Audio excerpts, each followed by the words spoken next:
好，有关于川普在这个委内瑞拉的布局，这一次是真的不演了。美军直接把自己的刀亮出来，直接抢石油，封锁委内瑞拉，同时也炸船来盖牌哦。拉美是否沦为美国的新殖民战区？今天我们会一起的来做关心。我们来看到这一次，川普直接在他的社群媒体上面直接下令了，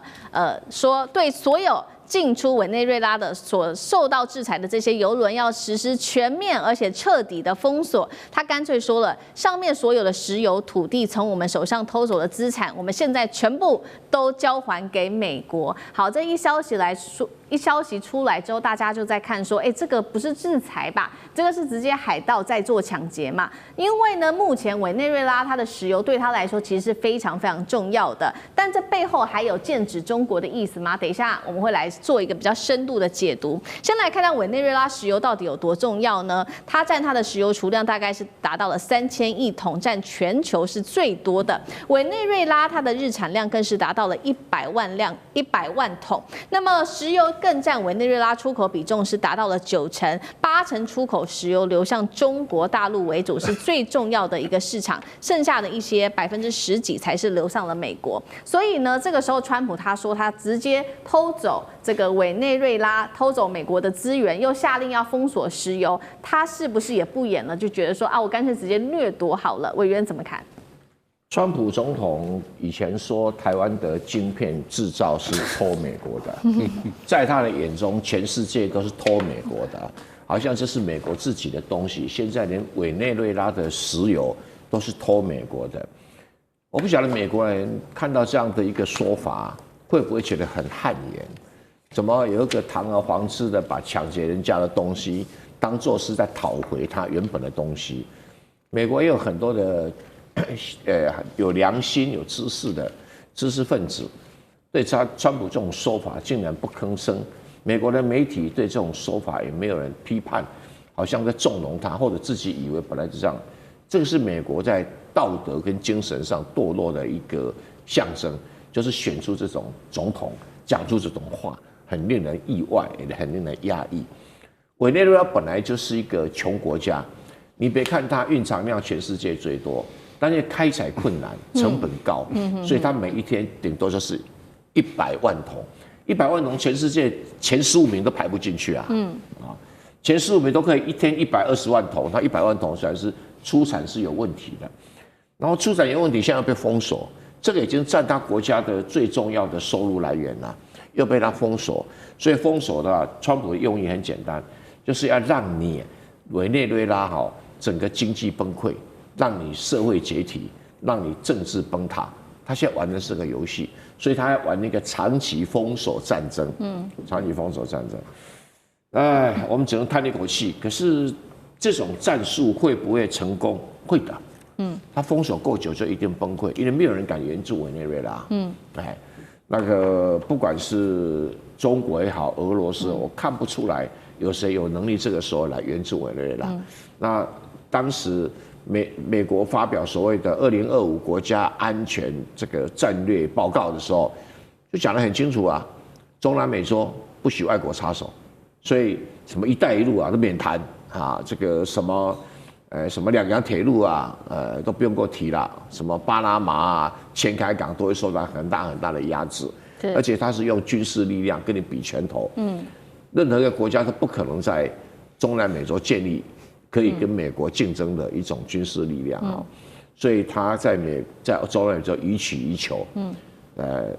除非中南美洲有什么比较变动大的革命啊，那即使如此也会被他镇压下去啊，因为武力啊就是一个硬道理。那川普是在扩大用他的帝国主义、殖民主义啊，再次的对中南美洲进行一种迫害、剥削式的殖民。委内瑞拉第一个例子。同时，他也不断的恐吓巴西啊、哥伦比亚、洪都拉斯啊，所有可能产生左派政权的，都会被他这个恐吓，所以以后中南美洲只能出现右派政权，不能出现反美政权啊，这是他想要达成的目的。那其他的，他并不是真的需要去抢委内瑞拉石油，那只是一个说法而已。为什么？因为委内瑞拉现在只是一天100万桶啊，美国一天都1200万桶啦，它根本不缺这个石油的供应，但他想要控制啊，也就是说委内瑞拉你不可以用国营的方式来经营石油，你必须像盖亚那一样，把你的石油开采、提炼、运输都交给美国公司，他要的是这个东西。好，我们所以看到川普这次透过他的殖民帝国主义，确实已经重挫了委内瑞拉。但是另外一方面，川普的另外一个目的，能不能透过控制石油来打击中国大陆呢？这个等一下我们会请赖老师来帮我们做分析。现在有一个说法说，川普真正瞄准的其实是来自于中国他的影子船队，因为呢，他本来认为这个封锁的话，就会掐断中国的地下供油链，但是也有消息人士做了一个分析，他认为说这样反而是有利于大陆取得这个用更低的价格取得石油的，因为他们可以要求委内瑞拉使用接受战争条款，那石油就会大幅的折价，连这个滞期费都可以得到补偿，等于大陆就有一个更便宜的石油的后门了。那再来就是在政治上，如果委内瑞拉一直被美国持续的施压的话，或许会更倾向靠中国大陆或俄罗斯。赖老师怎么解读？在政治上，委内瑞拉其实本来就很依靠中国大陆啊。那在军事这个部分，它是更依靠俄罗斯，所以你会看到它的军事武器这个部分，大部分都是从俄罗斯来的啊。不管是苏战机啊、苏凯战机，也都是从俄罗斯，防空导弹也是。那它从中国大陆那边进口的这个武器弹药并不多啊。例如说像巴基斯坦的歼3啊、歼17，委内瑞拉就没有从中国大陆那边来。所以早期委内瑞拉的合作的伙伴在军事方面更多的是依赖俄罗斯。俄罗斯在过去也派过他的舰队，那么到了委内瑞拉港口这个地方停泊，也曾经在美国要威胁委内瑞拉的时候，俄罗斯也曾经这支援过。但是在这一次川普的时代，我们没有看到俄罗斯的军舰或是核动力潜舰有到了这个委内瑞拉来。在过去拜登时代有，但是在川普时代没有。这个对委内瑞拉的军事安全这个部分，当然现以不利的影响。在昨天，王毅有跟委内瑞拉外长有通了电话了，就是表达了中国的立场。但是由于在军事方面，中国大陆没有着力点，目前来说能够做的就是在外交上，在联合国内，那么去支持委内瑞拉，然后对美国实施牵制的作用。但这个作用能不能产生大的效果有限。不过，如果说川普是打委内瑞拉的石油就能够切断中国大陆的油，这个想得太天真了。因为委内瑞拉的油占中国大陆的进口油就4%。对，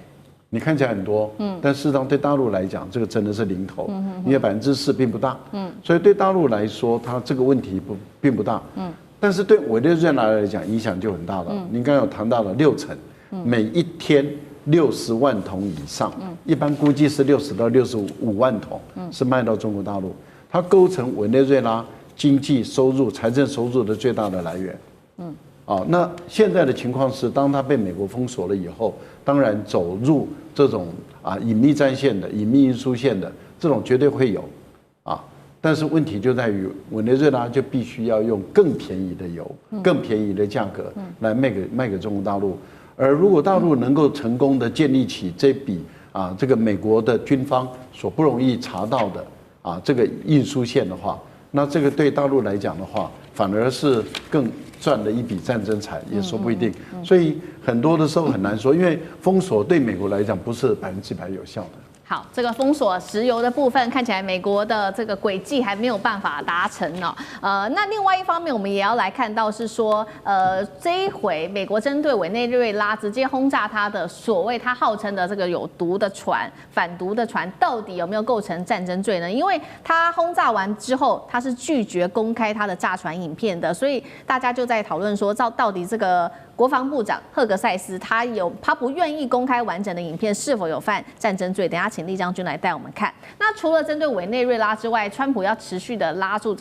控制住整个中南美洲国家，所以他更是破天荒宣布，接下来也会把芬太尼列入大规模的这个毁灭性武器。他也放话下一个目标就是哥伦比亚，但是呢，哥伦比亚都还没有说话的时候，我们看到墨西哥已经出来说话了。他们这个出来说呢，因为主要的原因就是因为墨西哥是这个非法芬太尼的最大来源国，所以现在其实墨西哥也相当的紧张。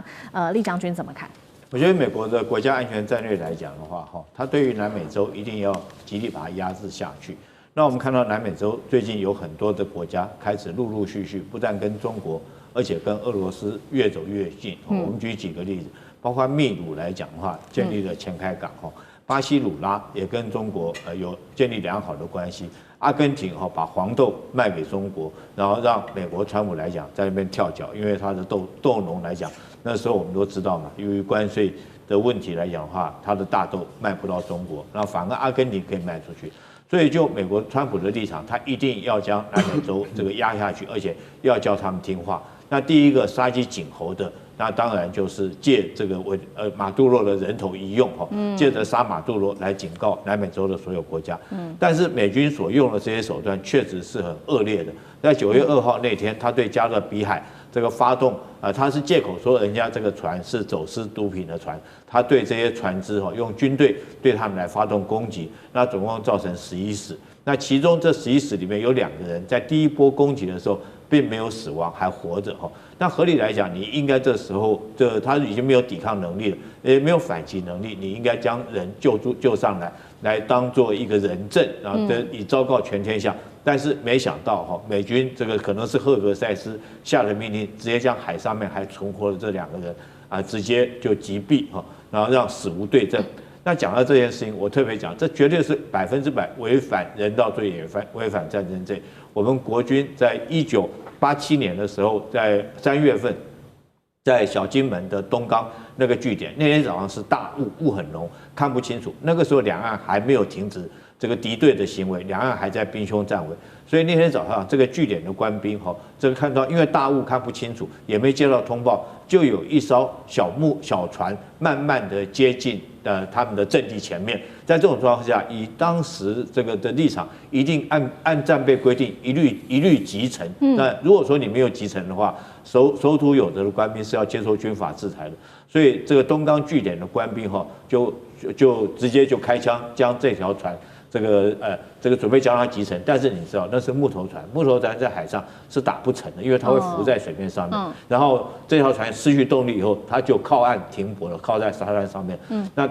当据点官兵上去一看，才发现它是一艘这个越南的难民船但是船上的这种难民几乎都已经不是几乎了，有100%都已经这个死亡了。在这种状况下，你知道这个国际对这个开枪的这个连长跟营长下达命令的营长，这2个人是什么处分吗？直接判死刑。所以这就是违反战争罪嘛。在当时两岸还在战争的状况下，你这个误击了，而且是那种情有可以理解的那种状况下，因为大雾，因为来的又是一条木头船，那又叫不停，我又看不清楚。那基于守土有责，他开枪，就当船上的人击毙的状况下，那这2个连长跟营长直接判死刑。当然后来来讲有经过这个特赦减免来讲免除死刑，但是2个人的前途从此也没有了。对，所以我们比照那个例子来讲，跟美军这时候人家已经掉到海里了，你还贸然在第2波开枪将他扫射而死，这明显就是要死无对证。那第2个来讲，这很明显的违反战争罪以及人道罪。好，谢谢将军。那我们休息一下，马上回来。地缘政治、美中之争、战略价值、强权崛起、小国生存，现在与未来洞悉事件走向，掌握世界脉动，全球观点尽在环球大战线。